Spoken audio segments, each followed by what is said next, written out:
Hi, I'm Vanessa and this is on 5th of September, and I'd just like to talk about the Inglethorpe Hotel. My family came to Tamborine Mountain in 1964 and we purchased what was then the Inglethorpe Hotel. It was directly opposite where the community centre and the police station are, and that was the original Sunnymount Flats. We moved into the Inglethorpe Hotel, which had been basically a hotel and guest house. The guest house component had burnt down in 1957, and what remained was the bar and a few rooms that were the hotel component of the Inglethorpe Hotel. When we moved in, the trees were all saplings and you could only see the building and just tree covered on the front part of the property. When these trees were removed by the Geisman family, who were the bulldozer experts at the time, and many of the streets are named after them, we found that there was this amazing view across to Moreton Bay.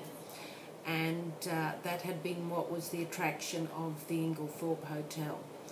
The bar component had still, when we first moved into it, and that was my mother, who was a widow, and her 3 children, my brother and my sister and myself. And when we moved into there, you could still see there were bullet holes in the woodwork from a previous altercation, which I can't remember the story, but my brother can. And that wood is now, with those holes, is still in his kitchen today. He used that wood when the Inglethorpe Hotel was eventually pulled down. It was an older building, and on the land area, it was divided into 3 sections, the property. And Rob McConaughey lives on the corner section, but at the time it was used as one property, and the driveway came out onto the corner of Main Street. The block is actually in North Street, but the driveway was into Main Street. On the property was an old avocado, and when we purchased the property, it was a very tall avocado, and it was one of the original ones. The owner of the hotel was in the bar, and I'm not sure whether it was the American Army officers used to come into the hotel in those early days, and they said that the mountain would be a prime place for growing avocados, and that they suggested that he get avocados from South America. So when he went to America, I think it was he bought the seeds back, or Americans brought seeds in. And there were 3 avocados, and one of them was put at the Inglethorpe Hotel. Now, that avocado tree produced avocados after 7 years, and on the bar would be a big basket with the avocados in them, and he would sell them at some astronomical amount, like £5 for an avocado. But if you bought the seed back, you would get £4.7 in return. And those seeds were the original seeds that have been planted across Tamborine Mountain in the early days for the avocados. There are places called the Original Avocado that was one of the seeds from that tree, but it is actually historically the oldest avocado tree on Tamborine Mountain. And it's still alive today and producing avocados that look quite similar to this one. But it still produces those avocados. And there's a picture of it in Louise Piper's Ripples in My Pond. That property was originally divided into 3 parts, and the top part had a little greenhouse on it, and that my mother used to use that as a rental house, and the bottom was an empty block of land. And that property, the 3rd property there, was given, she gave to Lifeline. She was hoping that they would put little cottages on that bottom part and have Lifeline women who were in situations of unpleasantness in their family. A lot of them had been beaten up by their husbands, and they were looking for a safe haven, and they used to come to to us, and my mother would look after them. And she gave that lower property to Lifeline, hoping that they would build little cabins where she could care for the women. But they sold that soon afterwards as they needed finances for their shelter in Brisbane. But at the time there were two cottages on the property with the Inglethorpe Hotel, and those two remain today. One of them is now used as a singing studio with my sister-in-law. The other one is used as an office, very rickety.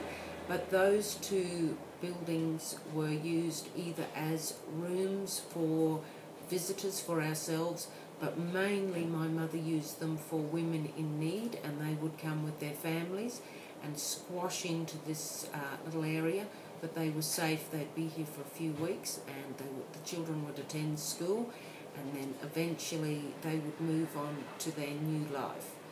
We had some interesting situations where husbands arrived tracking their wives down, but my mother, who was all of 5'1", would sort the husbands out and send them on their way.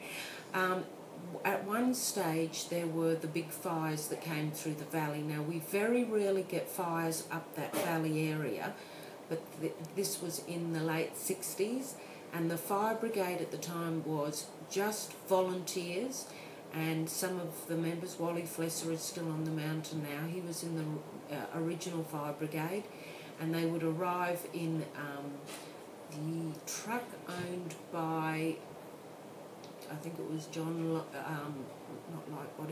Lightbody, and he and the boys would arrive on the truck with very limited water. They'd have pumps, they'd put it into your tank, and they'd try and put out the fires.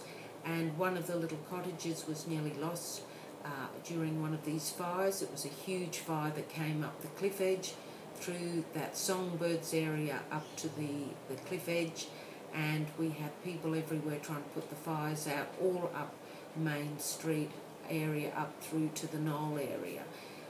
So that was probably the biggest fire that ever happened in the area. All of the mountain water supply is tank water or bore water, and we had a huge tank, and the tank still stands today, a big concrete square tank, because my brother lives in the on that property. He unfortunately had to remove the hotel when he wanted to build his house, because the council policy was only one house per property. Unfortunately, he could have used it as a music studio, but it was pulled down and all the timber was used in his house. But the tank there is still the tank that was used at the hotel. It's a huge concrete square tank, and it's still used today as their water tank. There was also the hotel's laundry, and that building still stands, and it was a toilet and laundry area in there. So that has been owned by my family since 1964 until now, and it's part of our history and hopefully will remain in the family.